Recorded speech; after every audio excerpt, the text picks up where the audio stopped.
All right. Okay. Glad to pop in. Cool. As the title says, we're gonna be reading The Witcher 3. I don't know if you can see it right here. It's The Lord of the Rings. I finished reading the first book yesterday itself, and I actually started. I started the first page of this book, and I realized I cannot do it with the off stream. This book is too good to be read off stream. But I had to finish this because you can see right here it's a library book. I have to return it soon. So let's start it, and let's probably finish it by this weekend. Well, when I'm probably be returning the book. If not, let's see if I can probably read it online. Like I'll get a digital version. I have a digital version of this book. I just like reading from the actual book rather than from a phone from your computer. So let's jump into The Witcher Season of Storms. Alright, so you can see right here what I've pulled up is a map.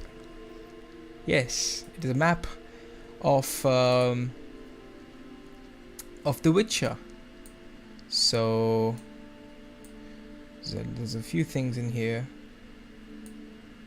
Oh, this fits perfectly well.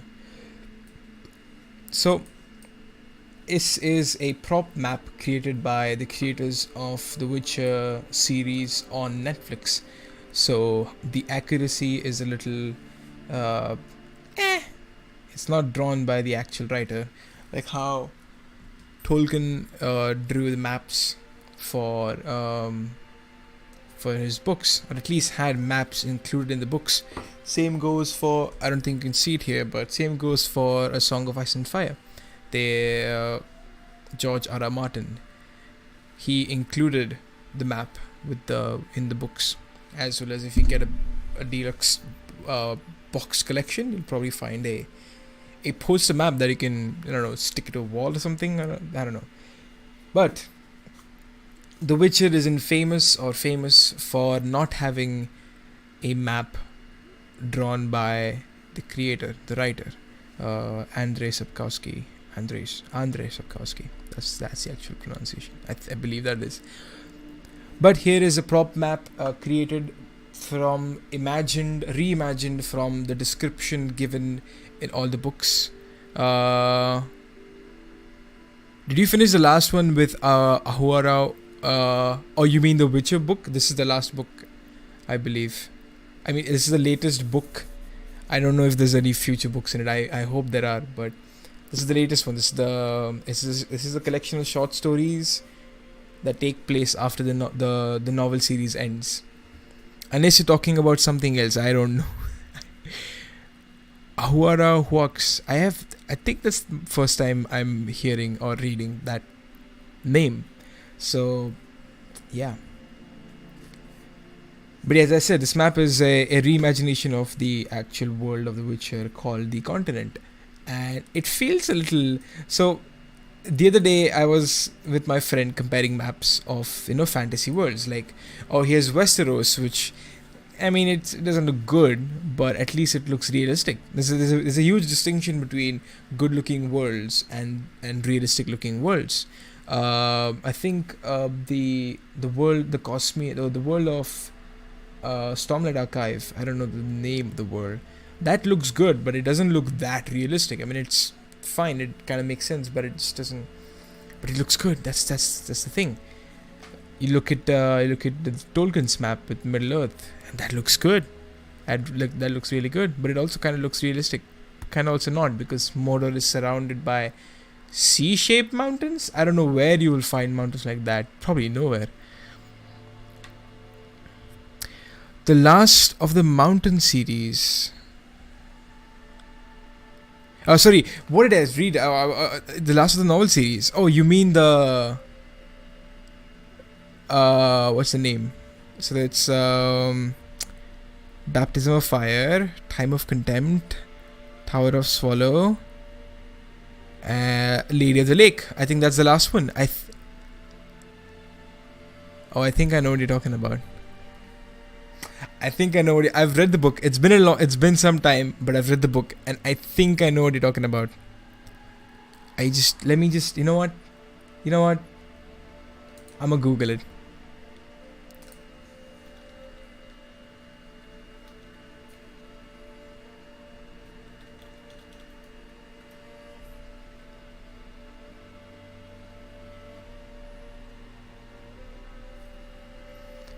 Ahuara Huax? Oh, I don't know Ahuara. Unless you meant to type something else, I don't. No, it sounds familiar, but I don't know. No, it's not. It's nothing comes up. The horse. You meant the horse. Really? That's how you type the horse. It's fine. Yes, the horse. Kelpie. I think that's the name. I think it's a Scottish um, mythological horse. I believe. I've read a little bit about it. Spelling is probably way off. Oh yeah. Oh wait. Oh, you're talking about the unicorn. Oh, you're talking about the unicorn. Oh, I got it. I got it. I got it. I got it. I got it. Little Pony. I think that's what Siri calls the unicorn. Little Pony. No, I know. I know. I got it. Yeah. I think. Let me just quickly check what the actual name is. Witcher unicorn name. God damn it, what was Ihuarakua. I think that's the name. Oh my god. It's Ihuaraqax. Dude, the name is so hard. I've forgotten about it. I just remember him as Little Pony. It's the talking horse. Yeah, it's the talking unicorn. Oh my god. Yeah, it's been too long. And I miss this format of books. I miss the short story Geralt. I watched season 1, season 2, right? I loved season 1. It is much better than season 2 because it's like there are puzzle pieces, right? And it's season 1 kind of puts together. It's like when you work on a big puzzle and you have multiple people working on it and some people just start making different things. And that is what it felt like in season 1, and it felt very, I don't know, it felt nice. I don't know why I said that. But the thing is, I watched series before I read the books. So I already fell in love with it. And then I've read the books and I was just like, oh, this is even better. Why not? So yeah, I'm a little disappointed in season 2. But that's alright. It was fun. It was all fun in watching it. Probably I watched it like 3 times by now, by the way, the second season. I mean, much less than the first season. I watched the first season like 7 to 8 times by now. So, yeah, you can tell I love the first season. Nonetheless, let's actually jump into this thing without a delay. This Witcher 3 music it has to turn down. I cannot concentrate on the Witcher book when the Witcher 3 game music is playing in the background. All right, so. Okay, let me just quickly check. So this is a standalone novel of adventure. So I believe this is not a short story collection. I think it's just one short story that he expanded upon, that he kind of omitted in the first 2 books. I believe that is what it is. And then I think this was released during the time of Witcher 3? Oh no, it has to be a little early, right? I have to check. I have to Google this. Witcher Season of Storms. So this was released in 2013. This was I think in the midst of production of the Witcher 3 game. So that is nice. Okay, let me just quickly check. So yeah, it was published. The English version came in 2018. Oh, interesting. At least I believe that's what it is. But this, I'm not going to read the plot. But I believe this is this.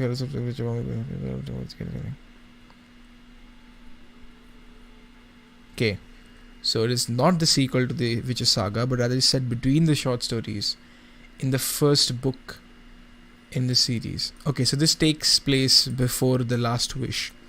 So Yennefer is not going to be in this book. Glad to know that, because I cannot stand another heartbreak.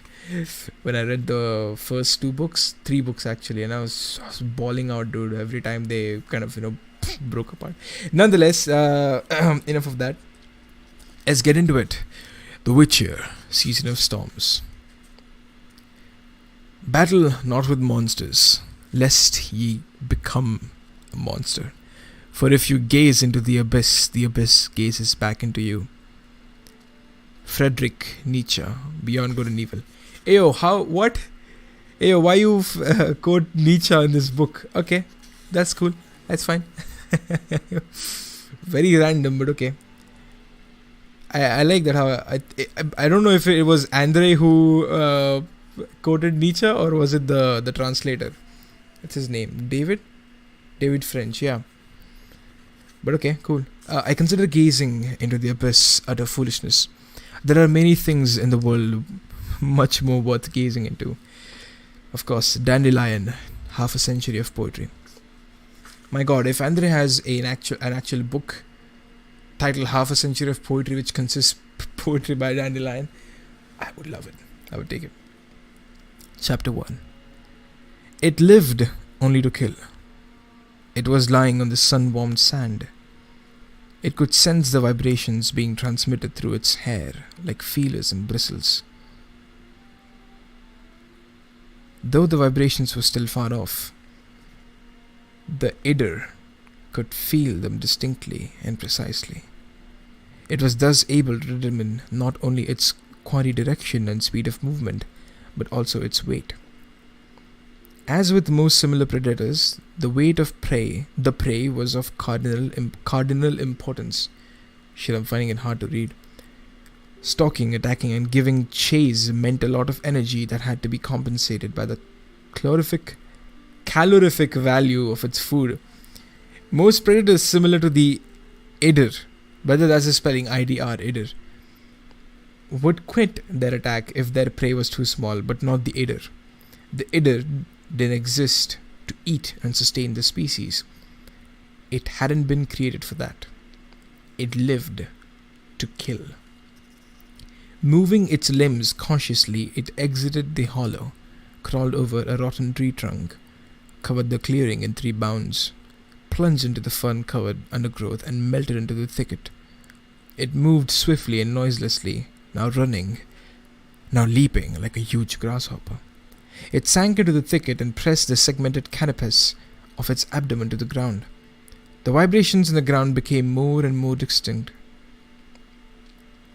The impulses from the Idder's feelers and bristles formed themselves into an image, into a plan. The Idder now knew where to approach its victim from, where to cross its path, how to force it to flee, how to swoop on it from behind with a great leap, from what height to strike, and lacerate with its razor-sharp mandibles. Within it, the vibrations and impulses were already arousing the joy it would experience when its victim started struggling under its weight, arousing the euphoria that the taste of hot blood would induce in it, the ecstasy it would feel when the air was rent by a scream of pain. It trembled slightly, opening and closing its pincers and pedipalps. The vibrations in the ground were very distinct and had also diversified. The Idder now knew there was more than one victim, probably 3 or perhaps 4. 2 of them were shaking the ground in a normal way. The vibrations of the third suggested a small mass and weight. The fourth, meanwhile, provided there was a fourth, was causing irregular, weak, and hesitant vibrations. The Idder stopped moving, tensed, and extended its antenna above the grass, examining the movements of the air. The vibrations in the ground finally signaled what the Idder had been waiting for. Its quarry had separated. One of them, the smallest, had fallen behind, and the fourth, the vague one, had disappeared. It had been a fake signal, a false echo. The Idder ignored it. The smallest target moved even further away from the others. The trembling in the ground was more intense and closer. The Ida braced its rear limbs, pushed off, and leaped. The little girl gave an ear-splitting scream. Rather than running away, she had frozen to the spot, and was screaming unremittingly. The Witcher darted towards her, drawing his sword mid-leap, and realized at once that something was wrong, that he had been tricked. The man pulling a handcart loaded with faggots screamed and shot 6 feet up into the air in front of Geralt's eyes, blood spraying copiously from him. He fell only to immediately fly up again, this time in 2 pieces, each spurting blood. He'd stopped screaming. Now the woman was screaming piercingly and, like her daughter, was petrified and paralyzed by fear. Although he didn't believe he would, the Witcher managed to save her. He leaped and pushed hard, throwing the blood-splattered woman from the path into the forest, among the ferns, and realized at once that this time too it had been a trick, a ruse. For the flat, grey, many-limbed and incredibly quick shape was now moving away from the handcart and its first victim. It was gliding towards the next one, towards the still shrieking little girl. Geralt sped after the Ida. Had she remained where she was, he would have been too late, but the girl demonstrated presence of mind and bolted frantically. The grey monster, however, would easily have caught up with her, killed her, and turned back to dispatch the woman too. That's what would have happened had it not been for the Witcher. He caught up with the monster and jumped, pinning down one of its rear limbs with his heel. If he hadn't jumped aside immediately, he would have lost a leg. The grey creature twisted around with extraordinary agility, and its curved pincers snapped shut, missing him by a hair's breadth. Before the Witcher could regain his balance, the monster sprang from the ground and attacked. Geralt defended himself instinctively with a broad and rather haphazard swing of a sword that pushed the monster away. He hadn't wounded it, but now he had the upper hand. He sprang up and fell on the monster. Monster, what the fuck? Slashing backhand, cleaving the carapace of the flat cephalothorax. Cephalothorax? Before the dazed creature came to its senses, a second blow hacked off its left mandible. The monster attacked, brandishing its limbs and trying to gore him with its remaining mandible like an oryx. The Witcher hacked that one off too. He slashed one of the Ida's pedipalps with a swift reverse cut, then hacked at the cephalothorax again. Jesus, with these words. It finally dawned on the Ida that it was in danger, that it must flee. Flee far from there, take cover, find a hiding place. It only lived to kill. In order to kill, it must regenerate. It must flee. Flee. The Witcher did not let it. He caught up with it, stepped on the rear segment of the thorax, and cut from above with a fierce blow. This time the carapace gave way, and viscous, greenish fluid gushed and poured from the wound. The monster flailed around, its limbs thrashing the ground chaotically. Geralt cut again with his sword, this time completely severing the flat head from the body. He was breathing heavily. It thundered in the distance. The growing wind and darkening sky heralded an approaching storm. Right from their very first encounter, Albert Smolka, the newly appointed district reeve, reminded Geralt of a Swede. He was stout, unwashed, thick-skinned, and generally pretty dull. In other words, he didn't differ much from all the other district clerks Geralt had dealt with. "Would seem to be true," said the reeve. "Not like a witcher for dealing with troubles. Jonas, my predecessor, couldn't speak highly enough of you," he continued a moment later, not waiting for any reaction from Geralt. "To think I consider him a liar. To mean that I didn't completely lend credence to him. I know how things can grow into fairy tales, particularly among the common folk. With them there's always either a miracle or a marvel, or some witcher with superhuman powers. And here we are. Turns out it's the honest truth.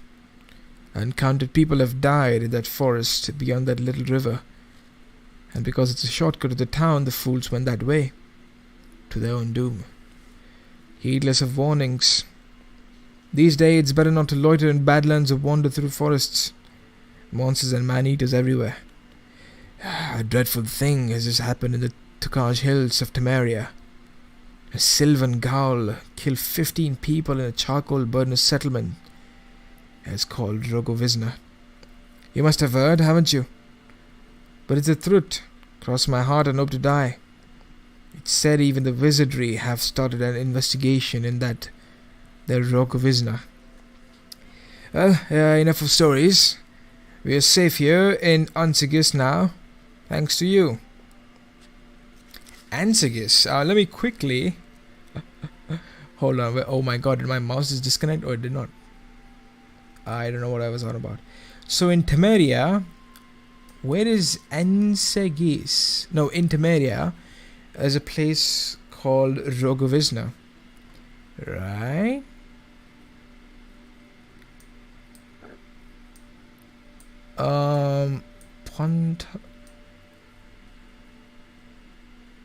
This is Rogoven. I don't think that's the same place.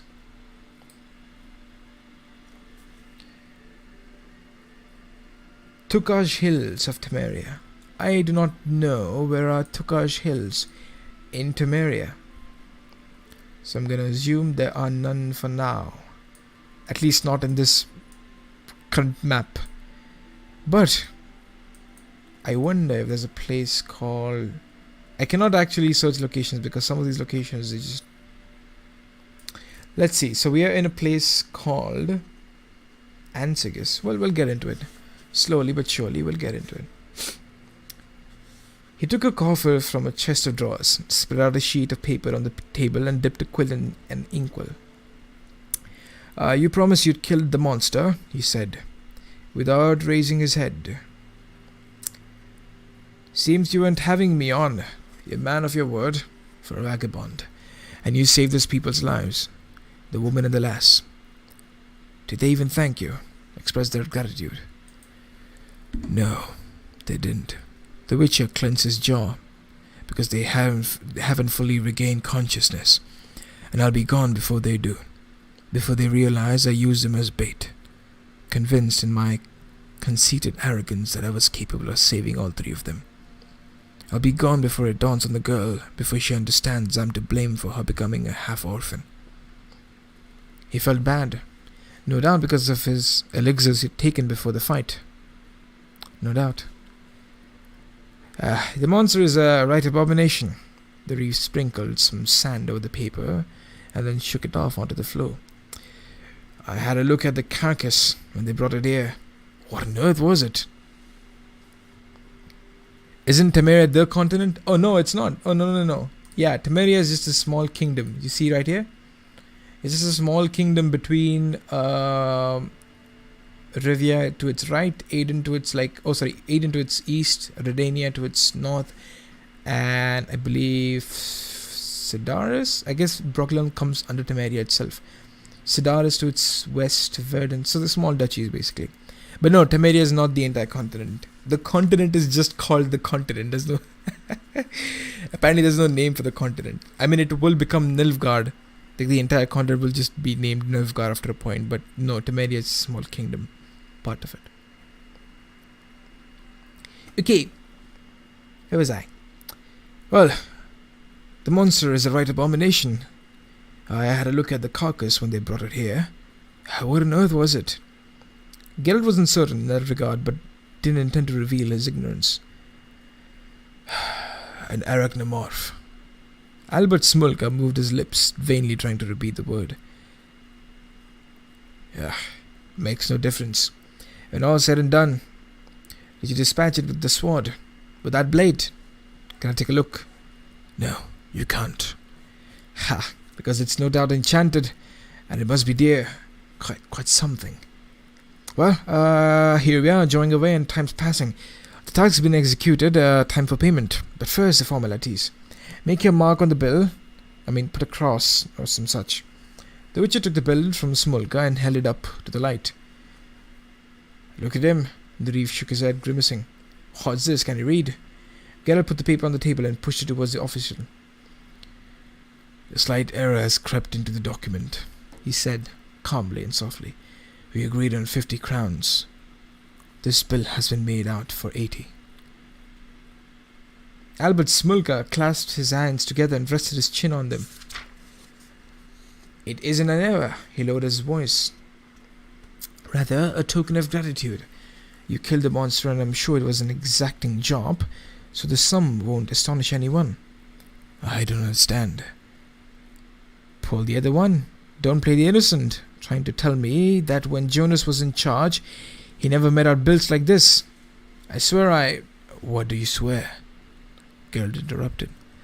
That he inflated bills and went halvesies with me on the sum the royal purse was deprived of. When halves? The Reeve sneered. Don't be soft, Witcher. Don't be soft. Reckon you're that important. You get a third of the difference. 10 crowns. It's a decent bonus for you anyway. For I deserve more. If only owing to my function. State officials ought to be wealthy. The wealthier the official, the greater the prestige to the state. Besides, what would you know about it? The conversation's beginning to weary me. You're signing it or what? The rain hammered on the roof. It was pouring down outside, but the thunder had stopped. The storm had moved away. The song is wrong. I need to change the song. There it is. Now we're talking. Fucking hell. Oh, by the way, the music is not working? I think it should, right?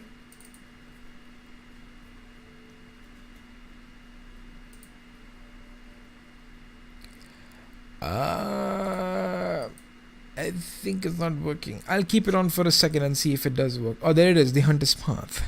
Alright. Interlude. 2 days later. Do come closer, madam. Belohun, king of Karak, beckoned imperiously. Do come closer, servants. A chair. King of Karak? What? What is this place? I need to know immediately. Hold on, let me just full screen that shit quickly. You don't hear music? Oh damn, let me just bump it up a little bit. There you go. I hope it's not louder than me, or if it's...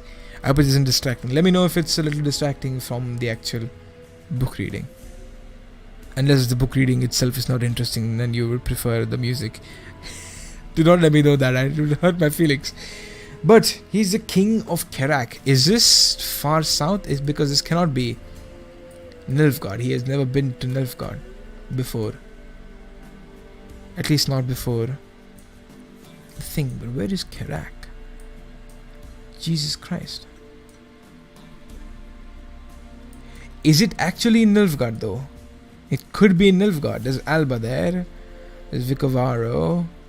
Toloa, Gemera, Ebbing, Periplut, Meikt, Magina, Titoker, Makturga, Nazaire, Ellen Walson, Tresorden, Dol Angra, Kaginspala, Mahakam, Rivia, Lyria, Aden, it cannot be farther east, Brocklon, Veden, Sedaris, Zrodania, Temeria, Pontar, Cadwen. Can it be further north? Kovir, Parvis. Ayo, you bundle. What up? Where are we? I swear to God, I've never heard about this place, Karak.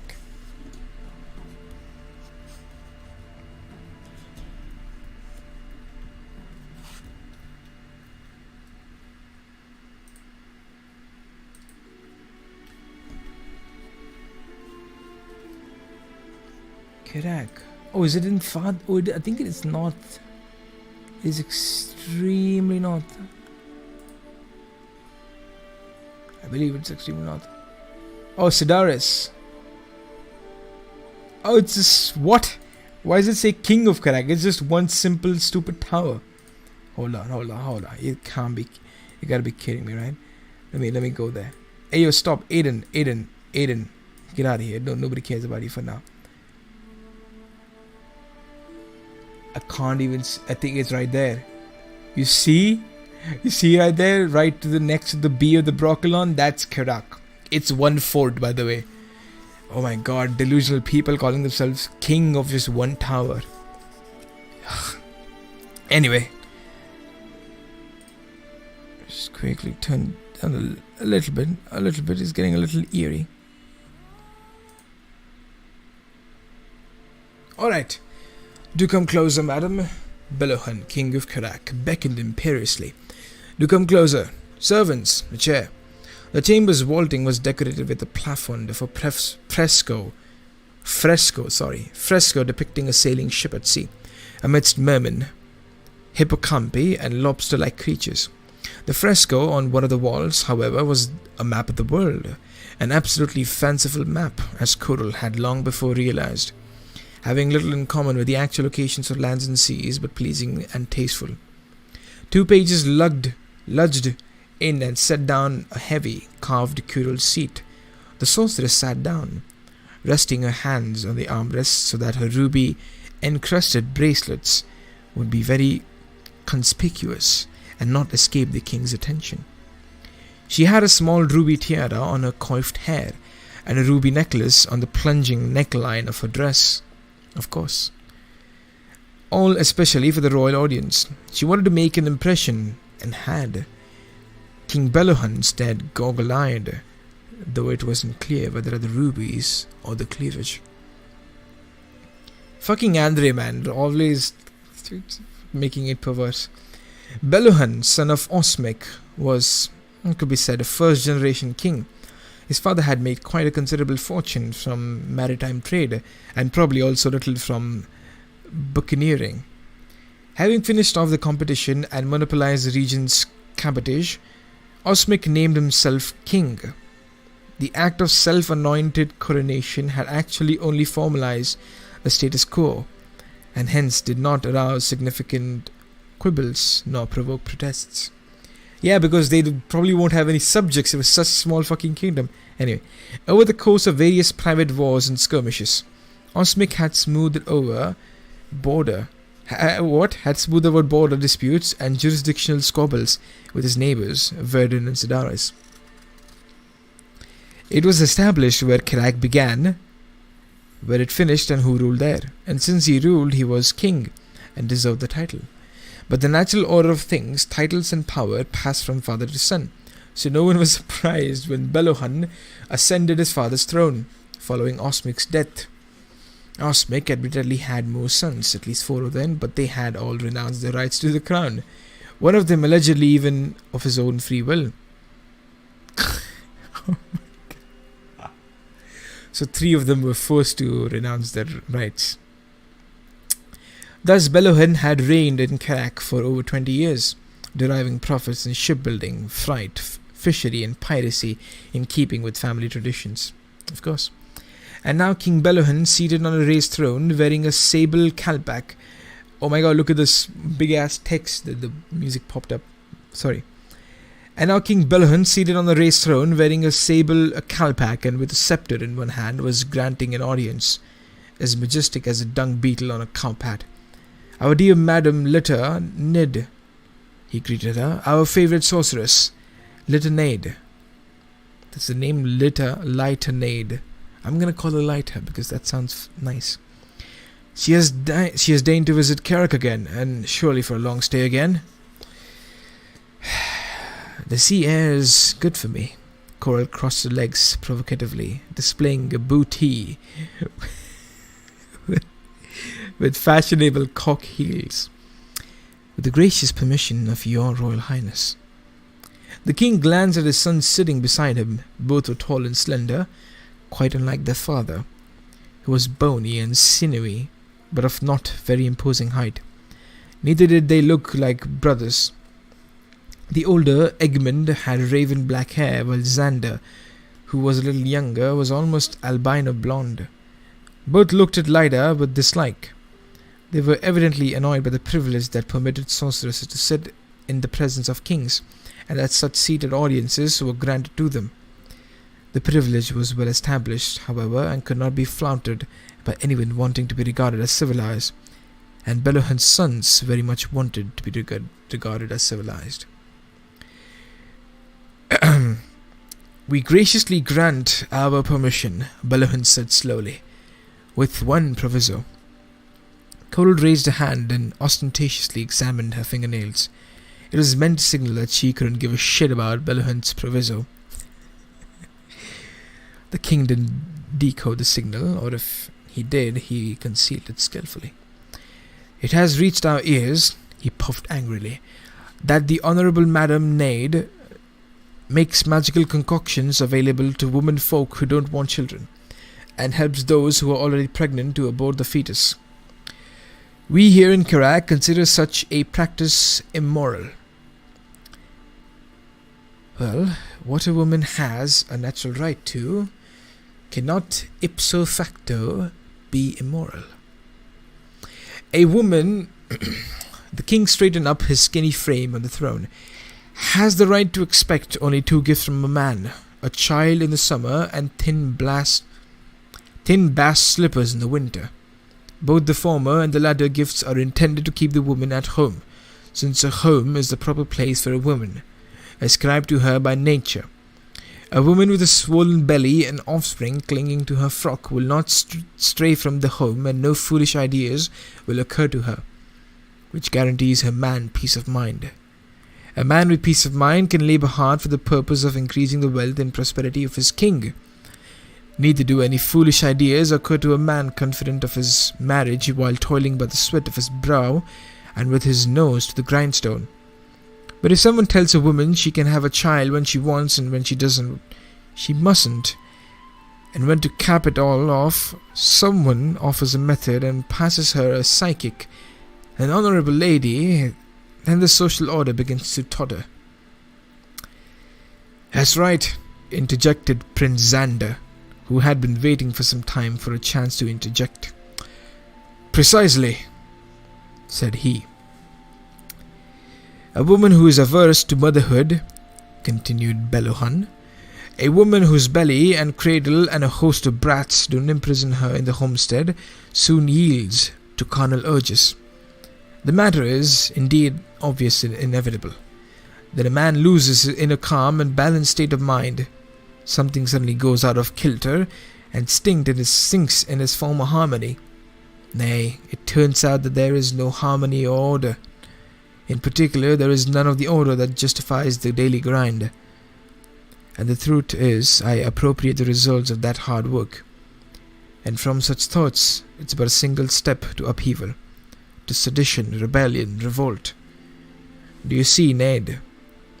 Whoever gives womenfolk contraceptive agents or enables pregnancies to be terminated undermines the social order and incites riots and rebellions." "That is so," interjected Xander. "Absolutely." Jeez, these are such inbred cucks right here. Lyta didn't care about Belohun's outer trappings of authority and imperiousness. She knew perfectly well that as a sorcerer she was immune and that all the king could do was talk. However, she refrained from bluntly bringing to his attention that things had been out of kilter and stinking in his kingdom for ages, that there was next to no order in it, and the only harmony known to his subjects was a harlot of the same name at the portside brothel. Nice. And mixing up in it to woman and motherhood, or aversion to motherhood, was evidence not only of misogyny, but also imbecility. Imbecility. I think that's how you say it. Instead of that, she said the following. "In your lengthy disquisition, you keep stubbornly returning to the themes of increasing wealth and prosperity. I understand you perfectly, since my own prosperity is also extremely dear to me. And not for all the world would I give anything that prosperity provides me with. I judge that a woman has the right to have children when she wants, and not to have them when she doesn't. But I shall not enter into debate in that regard. After all, everyone has the right to some opinion or other. I merely point out that I charge a fee for the medical help I give women. It's quite a significant source of my income. We have a free market economy, Your Majesty.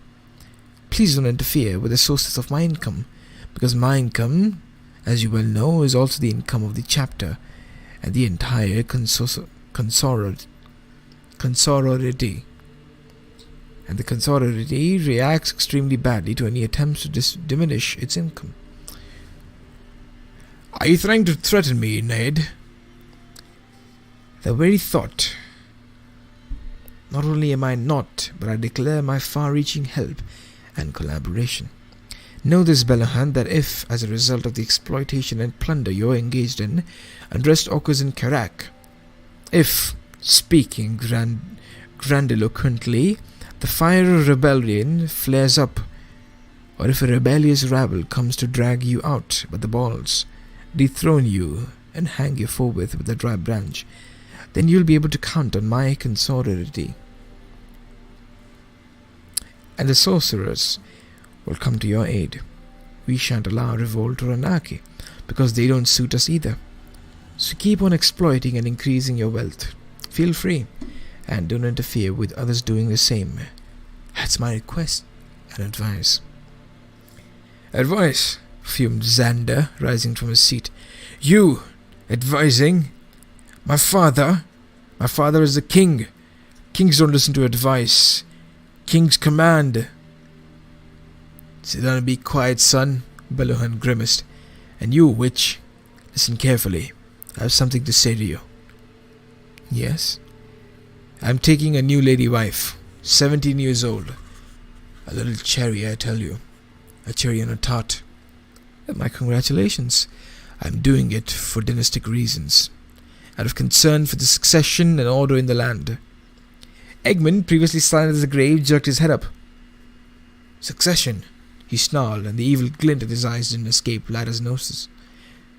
What succession? You have 6 sons and 8 daughters, including bastards. What more do you want? You can see for yourself. Bellahan waved a bony hand. You can see for yourself, Knight. I have to look after the succession. Am I to leave the kingdom and the crown to someone who addresses his parents thus? Fortunately, I'm still alive and reigning, and I mean to reign for a long time. As I say, I'm wedding. What of it? Was she... The king scratched behind an ear and glanced at Lyda from under half-closed eyelids. Was she... I mean, my new young wife. To ask you for the psychics, I forbid you from giving them, because I'm against psychics like that, because they're immoral. We can agree on that, Corel smiled charmingly. If your little cherry asks, I won't give her anything, I promise. I understand. Why, how splendidly we have come to an agreement. The crux is mutual understanding and respect, and one must even defer with grace. That's right, interjected Xander. Eggman bristled and swore under his breath. In the spirit of respect and understanding, Corel twisted a ginger ringlet around a finger and looked up at the plafond. And also out of concern for harmony and order in your country, I have some information. Confidential information. I consider informants repellent, but fraudsters and thieves even more so. And this concerns impudent embezzlement. Your Majesty, people are trying to rob you. Bellahan leaned forwards from his throne, grimacing like a wolf. Who? I want names. Oh, that's it. Oh, that's the end of the interlude. Oh, god damn it. Karak, a city in the northern kingdom of Sedaris at the mouth of the river Edalit, once the capital of the independent kingdom of Karak, which, as a result of inept governments and the extinction of the royal line, fell into decline, lost its significance and became parcelled up by its neighbours and incorporated into them. It has a port, several factories, a lighthouse, and roughly 2,000 residents. Oh, so Karak is gone. Oh, I don't doubt as to why that happened. I mean, you can already see that. Can I not go further west? I can. It's right here, Karak. It's not even on the map. Unless this is Karak. I think it is, yeah. This is the Duchy of Karak. I mean the Kingdom of Karak. And the city of Karak. That's just it. I mean, people have not shamed from calling one city an empire. You know what I'm talking about? Constantinople and the Byzantine Empire. Or they even call themselves the Roman Empire. So, yeah. Yikes. But yeah, Kerak. It's something like that. It kind of reminds me of one city kingdom, so to say. Chapter 2. The bay bristled with masts and filled with sails, some white, some many-coloured. The larger ships stood at anchor, protected by a headland and a breakwater. In the port itself, smaller and absolutely tiny vessels were moored alongside wooden jetties. Almost all of the free space on the beach was occupied by boats, or the remains of boats. Give me a quick second. Let me drink some water. That is if I have any. Oh, I have very little.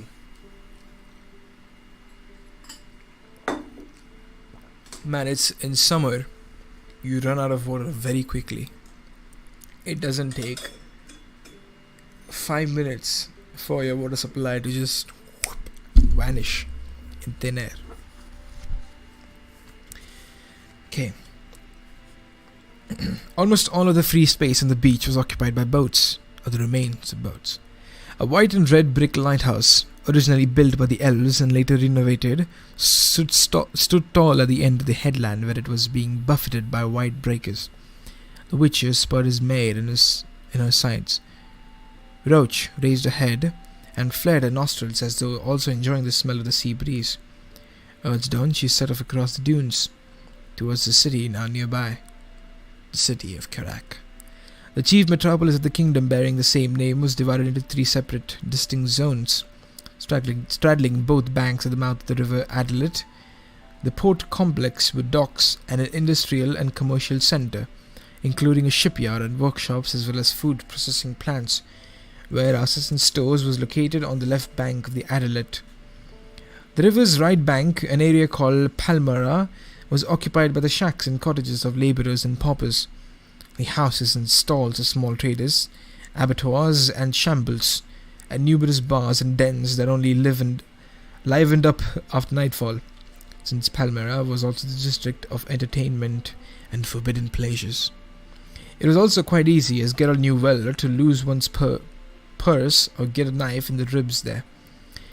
Kerak proper, an area consisting of narrow streets running between the houses of wealthy merchants and financiers, manufactories, banks, pawnbrokers, shoemakers and tailors' shops, and large and small stores, was situated further away from the sea, on the left bank, behind a high palisade of the robust stakes. Located there were also taverns, coffee houses and inns of superior category, including establishments offering indeed much the same as the port quarter of Palmyra, but at considerably higher prices. The centre of the district was a quadrangular town square featuring the town hall, the theatre, the courthouse, the customs office, and the houses of the city's elite. A statue of the city's founder, King Osmic, dreadfully spattered in bird droppings, stood on a plinth in the middle of the town square. I'm back to take a call. Alright, welcome back. It was downright lie, as a seaside town had existed there long before Osmic arrived from the devil knows where. Higher up on a hill stood the castle and the royal palace, which were quite unusual in terms of form and shape. It had previously been a temple which was abandoned by its priests, embittered by the townspeople's, that's a word, okay, total lack of interest, and then modified and extended. The temple's campanile or bell tower and its bell had even survived, which the incumbent King Belohan ordered to be tolled every day at noon, and clearly just to spite his subjects at midnight. The bell sounded as the Witcher began to ride between Palmyra's cottages. Palmyra stank of fish, laundry and cheap restaurants, and the crush in the streets was dreadful, which caused the Witcher a great deal of time and patience to negotiate the streets. He breathed a sigh when he finally arrived at the bridge and crossed onto the Adalit's left bank. The water smelled foul and bore scuds of dense foam, waste from the tannery located upstream. From that point, it wasn't far to the road leading to the palisaded city. Geralt left his horse in the stables outside the city centre, paying for 2 days in advance and giving the stableman some baksheesh in order to ensure that Roach was adequately cared for. What? They used a Hindi/Urdu word, baksheesh. What for? Kerak is not supposed to be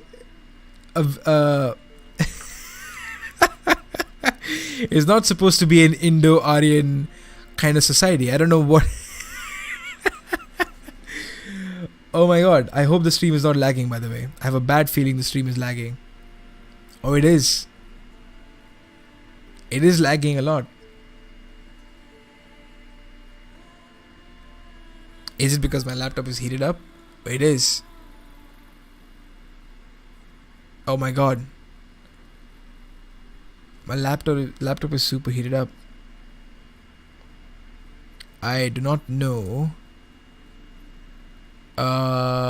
Jesus Christ. I have to kill this thing?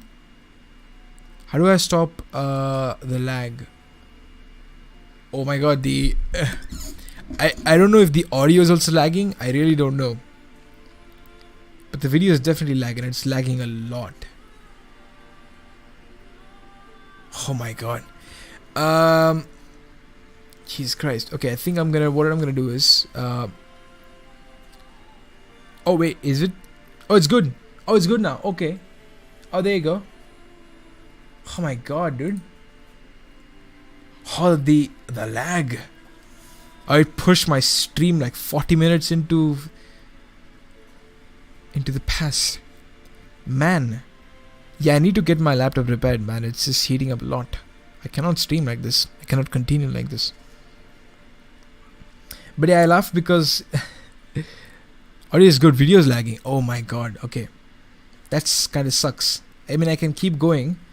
I was thinking of stopping the stream if it didn't stop lagging, or if you didn't tell me that the audio is good. But yeah, I laughed because he said baksheesh, and if I'm not wrong, let me just quickly check. I think the word baksheesh is oh my god, what is the origin of the word? Yeah, it's a Persian word. Okay, so we use it in our local national language, Hindi, as well, I believe. Tofa is also a word, but I think even that's a little Persian word. But baksheesh is a very okay. I don't know. I'm sorry. It just caught me a little off guard. Off guard. I don't know. It's just very weird to see familiar words in a non-native language primary book. I don't know how to put it. Fuck it. Let's just continue. Geralt left his horse in the stables outside the city centre, paying for 2 days in advance and giving the stableman some baksheesh in order to ensure that Roach was adequately cared for. He headed towards the watchtower. One could only enter Kerak through the watchtower. What? Okay. After undergoing a search and the rather unpleasant procedures accompanying it. Or do they finger you in the butthole to check if you're trying to smuggle something up? Oh, here goes the video again. My god. You know what? I really don't want to overheat my laptop. I think I'm so sorry. I'm so sorry. I really want to read this. I really want to continue this, but I'm very scared that it's gonna damage my computer because it's super heated. It's very much. Oh my god. I can't keep my finger on it for more than 3 seconds. I'm gonna keep it real. I'm gonna stop it right here because I really don't want to burst open my computer. Here goes. You're gonna keep the book back. I'm so sorry, man. But it was nice to see you, man, Daniel. Long time no see. It has been too long, to be honest. But yeah, thank you for joining, man. I will see you around soon. Once I get this fixed, it'll probably be worth it. Oh, there you go. There goes the lag again, I think. Oh, yeah. No, wait. It's still lagging. Shit. Take a break, man. Don't let it die. Yeah, I think that's what I'm gonna do. Okay. Thank you. Thank you for joining. I'll see you later, man. Have a good time. Bye.